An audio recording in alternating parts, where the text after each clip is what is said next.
Good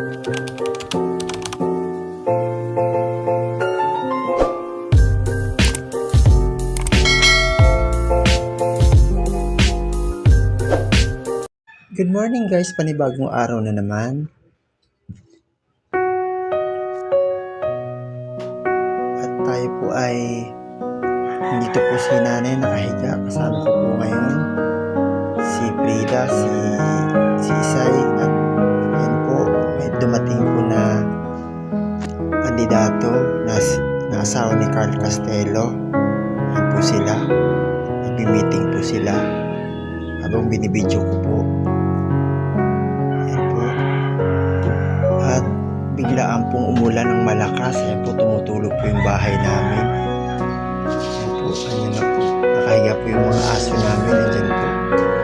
Ayan po, nakakatakot po talagang yung tubig sa ilog.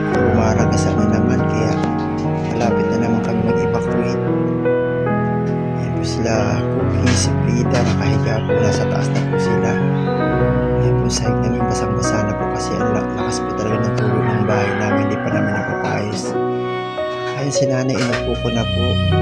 Inaantay ko na po na tumaas ang tubig para ma-evacuate ko na po sila sa bakanting lote.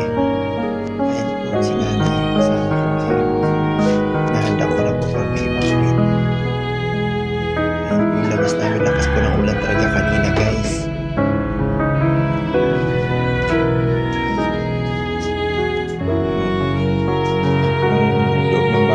Basang-basa na po.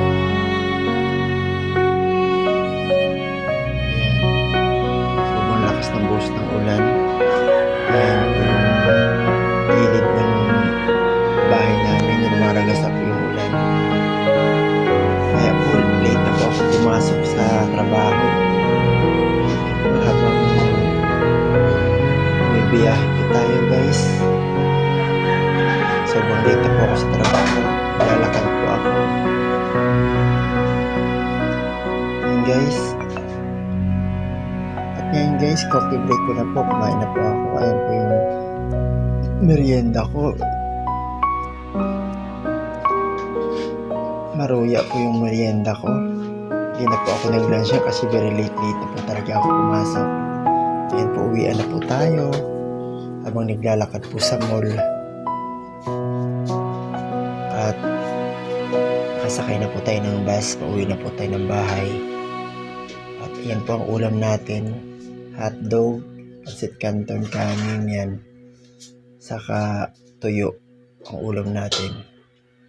At pinapakain ko na nga pala si nanay. Ayan po, pinapakain ko na po ngayon si nanay. Ito na po siya, pinapakain ko na po si nanay guys. At sabi siya muna ang pinapakain ko ngayon kasi mauna muna siya kumain bago ako kasi bago na po siya. Galing pa po ako trabaho niyan guys, pero kailangan natin pakainin yung matanda kasi gutom na rin siya. Sinusubuan ko na po siya.